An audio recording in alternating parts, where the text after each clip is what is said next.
But being friendly and being a friend, I think, are two different things. I think there are many whites who act friendly toward Negroes. A fox acts friendly toward the lamb. And usually the fox is the one who ends up with the lamb chop on his plate.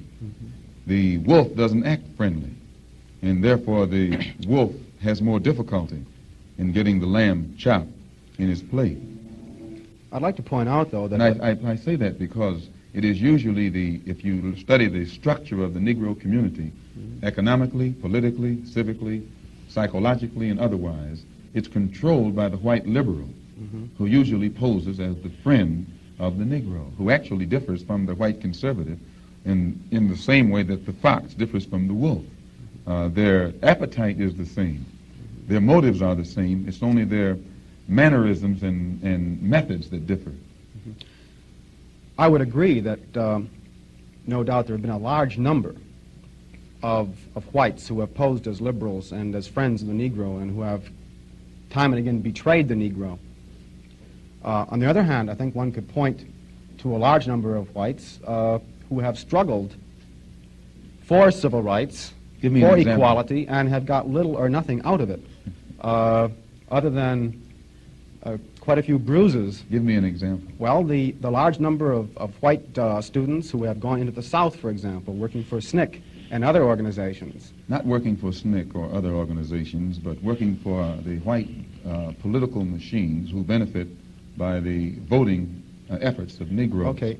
I'll be more specific. I would cite Herbert Hill, for example, as a kind of person who has championed Negro job rights, for example, in New York City and elsewhere. He has fought the political machine. First time I met Herbert Hill personally was when they were picketing to stop the working on the Harlem Hospital in Harlem. Negroes for 10 years had to fight the city to get an annex built on the Harlem Hospital.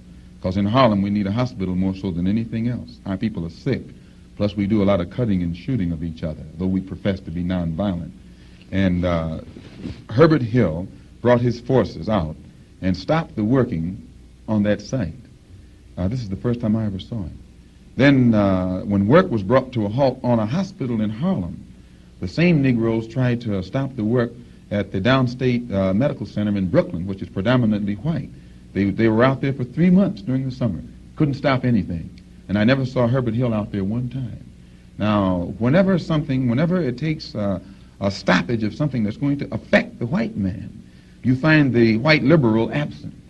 But when it involves something that primarily will affect the best interests of black people, and black people only, then that white liberal is present.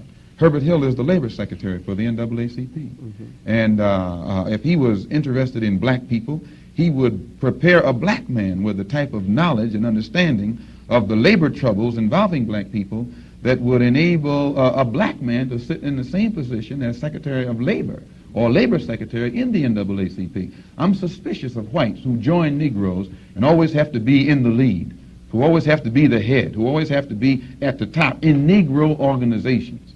Those whites who really have the interest of blacks at heart, let them give some advice to some Negroes and stand on the sideline. But don't join the organization and then get at the head of it and pose as a friend of Negroes.